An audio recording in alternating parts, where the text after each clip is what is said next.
This drawing was made using the so-called best mechanical pencil. But what is really so special about it? Let's find out. But that really helps sort of get you going on the paper. Whereas this is just completely in place. So the overall ergonomics of this pencil are just very good for drawing. Little tool that sort of indicates what grade of pencil you're using.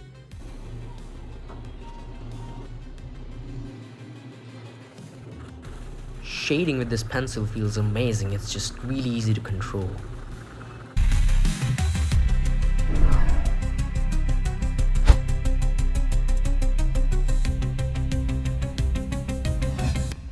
Hey there everyone, welcome back to the channel.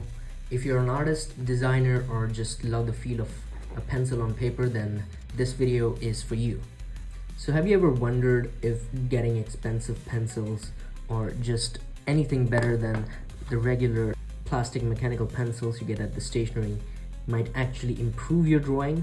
Well, I just found out the answer to that question, and the answer is that getting a drafting pencil is really one of the best things you could do to improve your drawing. And so I got this Pentel GraphGear 500 a few days ago. I would say that this is really better than the regular mechanical pencils that I usually use.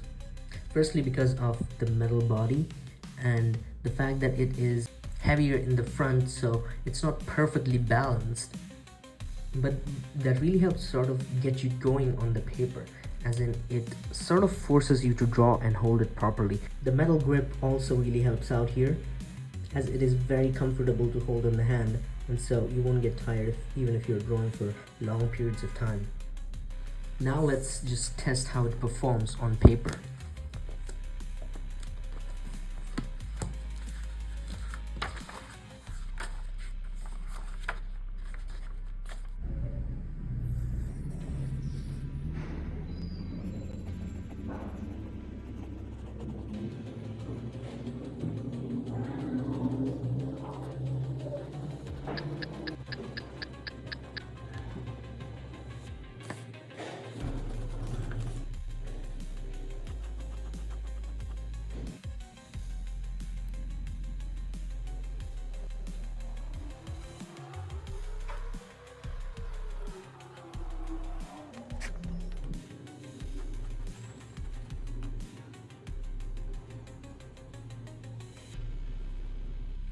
Now, one thing I can notice right away is that the tip here is very rigid, as in it doesn't move around a lot as you sort of press down on the paper.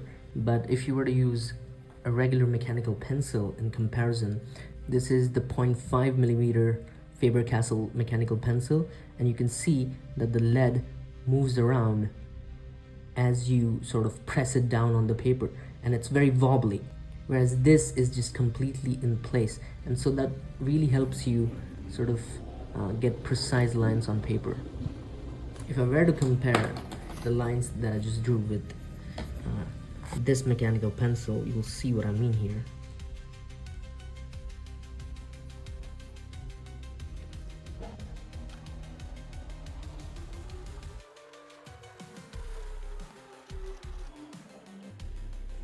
Now, it's not me intentionally trying to draw crooked lines here. The Pentel pencil is really just very easy to control, and that's why I can get much accurate lines when I use the GraphGear 500. Another thing that I might add is that this is a 0.3 millimeter pencil, and so I find that this finer lead sort of breaks easily, but as long as you have the right length of lead, you can really draw well with it.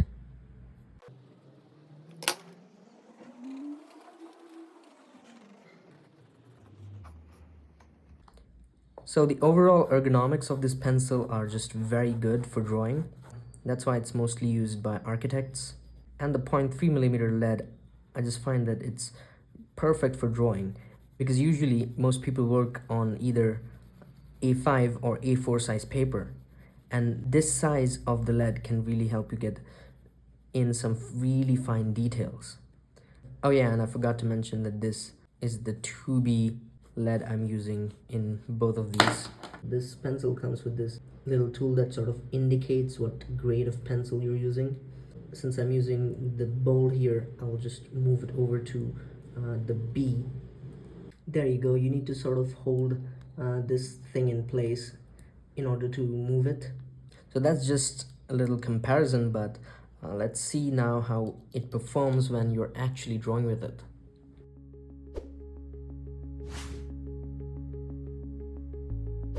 And this is the pencil lead that I will be using for this drawing.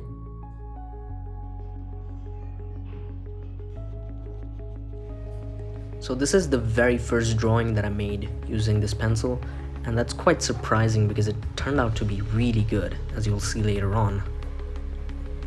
And my very first thoughts about this pencil were that the pencil lead might break a lot while I'm drawing, but surprisingly that didn't really happen, because it's a matter of practice to sort of get used to the amount of pressure that you need to use with this pencil to not break the lead and still get good lines. And you can see I'm able to get like really fine lines with it, and so I can add just a ton of detail to the drawing, which wasn't really possible to do using the 0.5mm pencil. And I believe that the design of the pencil and how sturdy it is also adds to the fact that it's so stable and you're able to get such fine lines with it. And you can see me here switching over to an 8B Faber-Castell pencil every now and then to just fill in the black areas, because it's just stupid to fill in large black areas with a 0.3mm pencil when you have a bigger one. I think you should really sort of experiment with different grades of pencil lead and different thickness of lead. You know, it's just a smart practice in general. The hair really turned out to be great here, and I just redrew some bits over there which I didn't like, and now I'm just adding a lot of shading to her face and hair. Shading with this pencil also feels really great because it's just so easy to control. So it's really fun to shade with it.